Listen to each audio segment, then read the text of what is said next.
What's going on, guys? Jay Skelton here with a brand new video for you guys today, coming at you with some more Kingdom Hearts lore videos for you guys, my friends. If you guys missed our previous videos explaining both the secret ending and the epilogue in Kingdom Hearts 3, definitely go check those out. I want to thank all of you guys for showing so much support on those videos. But in this video, we're going to be talking a little bit more about the future of Kingdom Hearts, some of the stuff that we couldn't really focus on as much in those other videos. More specifically, I want to focus on the new darknesses versus the new lights moving forward in the next Kingdom Hearts saga, in the next chapter of Kingdom Hearts, whether it's Kingdom Hearts 4, whatever comes next. And we touched a little bit about the new darknesses in the Epilogue Explained video, but I will retouch on some of that at the beginning of this video before we move on into the new lights, because there is some stuff that has surfaced, one specific piece of information that surfaced in Kingdom Hearts 3 that I think a lot of people may not have seen yet, that gives us a pretty good idea on how many new lights there are and who they could be. So let's start with the new darknesses. So in the epilogue for Kingdom Hearts 3, we see that Ericus sets up a brand new chess game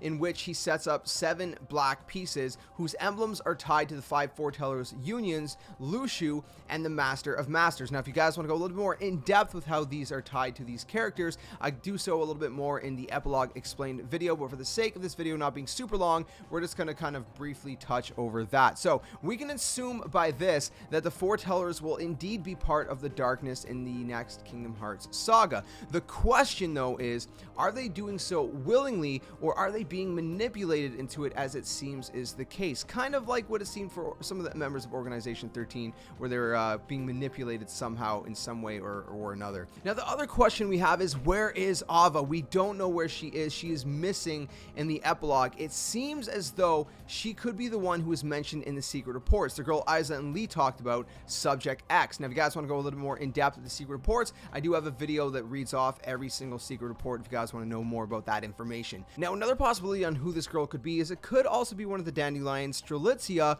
or Scald. Now, it could also be someone else entirely different, though I see that as being unlikely. I see it most likely being Ava, Strelitzia, or Scald in most instances. It's also worth noting that the nameless star you talk to in the final world could also be either Strelitzia or Scald. I'm leaning more on the side that that is most likely Strelitzia, just based off what she says and talks about. Now, some people also thought that it could be Ava, but I think that's very, very unlikely, as the voices do sound different, and the voice actresses for the nameless star and for the voice of Ava are different. So, I mean, they could have got a new voice actress, but I see that as being very unlikely. I think it'd make more sense if it's either Scald or Strelitzia, as we've never seen either of their voices since Kingdom Hearts Union Cross is all text and no voice acting. So then, that does pose the question, where is Ava? Is she Subject X? Has she been corrupted somehow from the tests performed on her that are written about in the secret reports, assuming that she is Subject X? Is she actually one of the good guys? If she is one of the good guys, why is her emblem on one of the dark chess pieces? Could someone be taking her place as that union's leader? Or perhaps the Foretellers, including Ava, really are being manipulated hard into thinking that this is for the good. It's very hard to say for sure, as we have limited information to go off of, but these are simply some ideas. Okay, so all that said, let's talk about the new white pieces on the chessboard. Now, you may be asking, what white pieces? We only seen the one with Sora's emblem on it in the epilogue. Now, this is all very true, but there's actually a new loading screen once you beat Kingdom Hearts 3 that shows all of the new white pieces. You guys can see it up on screen right now, and as you can tell, Sora's piece is forefront with 7 white pieces behind it, all with the star emblem. Now, you could assume that this may indicate that this would be 7 new princesses or pure lights, which would include most likely Elsa, Anna, Rapunzel, and 4 others. Now, while I do think there will be 7 new princesses and that they will have their place in the future of Kingdom Hearts, I do not think that these pieces represent those princesses. Now, what I do strongly believe is that these 7 white star pieces are to represent the 7 Dandelion members. There's a few reasons for that. First of all, the star icon or emblem that is on these chess pieces is the same star that is on the Starlight Keyblade, which is a Keyblade most of the Dandelion members use, as well as various Keyblade wielders back in the age of the fairy tales. The next reason is that the loading screen reads, "The game isn't over until it's over," with the hashtag light of the past. Now we know from the battle scene where Ephemer shows up in Kingdom Hearts 3 that the light of the past is a reference to the Dandelions and those who kept the light safe all these years. We know this more specifically because that cutscene in the Kingdom Hearts 3 theater is also titled The Light of the Past. Now who could these 7 white chess pieces be representing that will be fighting alongside Sora in the future of Kingdom Hearts? Well, I believe that the 7 include the original members of the Dandelions, which includes Ephemer, Scald, Ventus, Brain, Laurium, who is Marluxia's somebody, Elrena, who is Larxine's somebody, and Strelitzia. Now there is one member in there that I think will not be part of the 7 new lights, but we'll get a little bit more into that in just a second. Bear with me. First, let's give a little bit of a backstory on Laurium, Elrena, and Strelitzia. Now, in the English version of Kingdom Hearts Union Cross, it's not quite up to date with the Japanese version, but the Japanese version shows Laurium and Elrena talking, and the fact that they are looking for Strelitzia. The Japanese text translated could read, "My little sister," or "your little sister," which is something that Laurium is saying to Elrena. Therefore, Strelitzia is either the sister of Laurium or Elrena. Now, most people assume that she is Laurium's sister, though Larxene being in the frozen world in Kingdom Hearts 3 and seeing the sisterly bond between Elsa and Anna could have sparked a faint memory of her own sister, Strelitzia, or maybe simply just the memory that she was supposed to help Laurium to find his sister, Strelitzia. Now, sadly, someone actually murdered her, Strelitzia. Someone murdered her to take her place as one of the new Union leaders. Now, while anything could be possible in Kingdom Hearts lore, I think the most likely candidate would be Brain.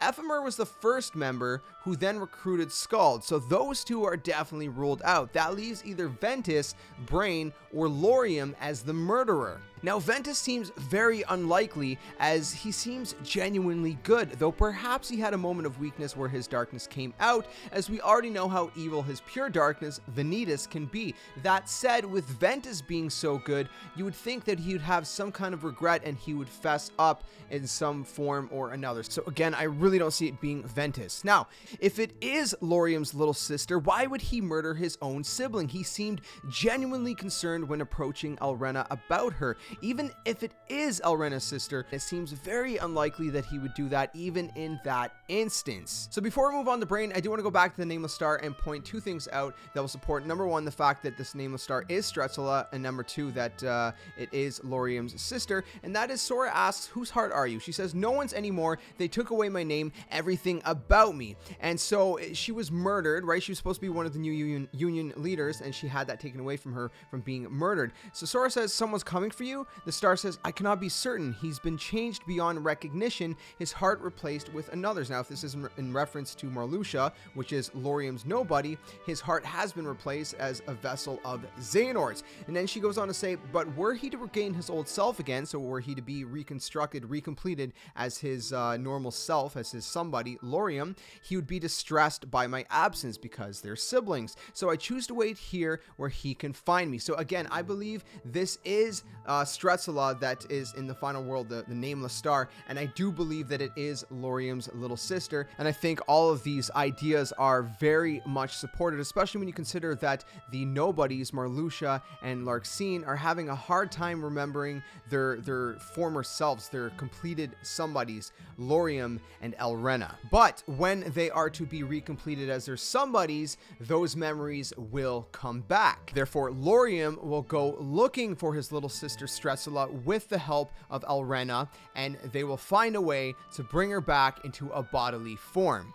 Now, Brain, he seems the most ominous. He seems the most mischievous, mysterious, and the most likely to have a dark side and to do something like this. So, going off the idea that it is Brain, that would leave 6 out of 7 white chess pieces accounted for, which leads me to think that the 7th, or rather the first white star, is actually Ava, and then Brain, or maybe someone else, took Ava's spot as part of the original Union leaders. This would make sense sense considering that he would have murdered Strelitzia for a spot in the new Union members, and he would have jumped at the opportunity to work alongside the original members, including Luxu and the Master of Masters. Now, again, it could be someone else besides Brain, but I do believe that Ava is one of the 7 white chess pieces, as it would make the most sense, as we know that among the original 5 Foretellers, there was a traitor, which would assumingly be Ava betraying darkness for light, even if the Foretellers didn't realize that she was doing that at that time. In the end, she knew in her heart that what was going on was not right. It was darkness, and she would have betrayed them, again, betraying the darkness for the light. And we also know, like I just previously said, that there is a traitor within the 7 original members of the Dandelions who murdered Strelitzia, betraying the light for the darkness. Therefore, there would be a space open for Ava to be part of the 7 white pieces, as there would be an open space on the dark side to fill in Ava's spot as part of the 7 darknesses. So then, in conclusion, and to recap, I believe the next saga will include the Master of Masters, Luxu, Gula, Aced, Envy, Era, and Brain, or maybe some other 7th member, versus Sora, Ephemer, Scald, Ventus, Laurium, Elrena, and Strelitzia. Now, I still think that the other characters like Roxas and Aqua and Ventus and Terra and Shion and all of them, and Axel and Riku, they're all going to obviously have a huge part to play still in the future, but I believe that the 7 white pieces we see standing behind Sora are definitely those members right there. If you think about it, that would be absolutely crazy and insane, the fact that Laurium and Elrena would now be fighting alongside Sora, as opposed to how their nobodies Marluxia and Larxene were fighting against Sora in the Xehanort saga. Now, it is very important to note that there could be other possibilities we just don't know about yet, but going off of the info we have at our disposal, I believe this is the most likely scenario, as in regards to how all these characters such as Ephemer and the Dandelions and all that can be around ages later. Well, we can see that somehow the Foretellers were brought back to the present age, so we know that's possible. We can also assume that saving a lost heart or spirit from the final world is also possible, even if they have lost their true form. And we can see that Ephemer does make an appearance, though it seems it's in some kind of spirit form, but I'm sure there's a way to bring him back in bodily form as well. I mean, this is Kingdom Hearts. We've seen some crazy plots and twists along the way. Alright, so all in all, at the end of the day, a lot of this info is theoretical based off some of the factual info we have, but like I said, I believe based off the evidence we do have that there are some likely theories that we will see come to fruition in the future. All that said, let me know what you guys think of these ideas and theories in the comment section below, and what you guys think could happen in the next Kingdom Hearts saga and the future games to come. That said, whatever is to come, I am super excited for it. It's going to be epic. It's going to be crazy. Lots of twists and turns, surprises, unexpected things, but this is just my theory that I came up with based off of that new loading screen, which I think a lot of people probably haven't seen yet. So again, give me your thoughts in the comment section below. If you enjoyed the video, smash the like button, subscribe, the comment, share, and all that awesome stuff. Thank you guys so much for watching. Thank you for being here. Remember, if you're new to the channel, to hit that subscribe button if you guys do enjoy the content. With that said, my friends, I will catch you very soon in another video, and like always, until next time, game on, and may your hearts be your guiding key.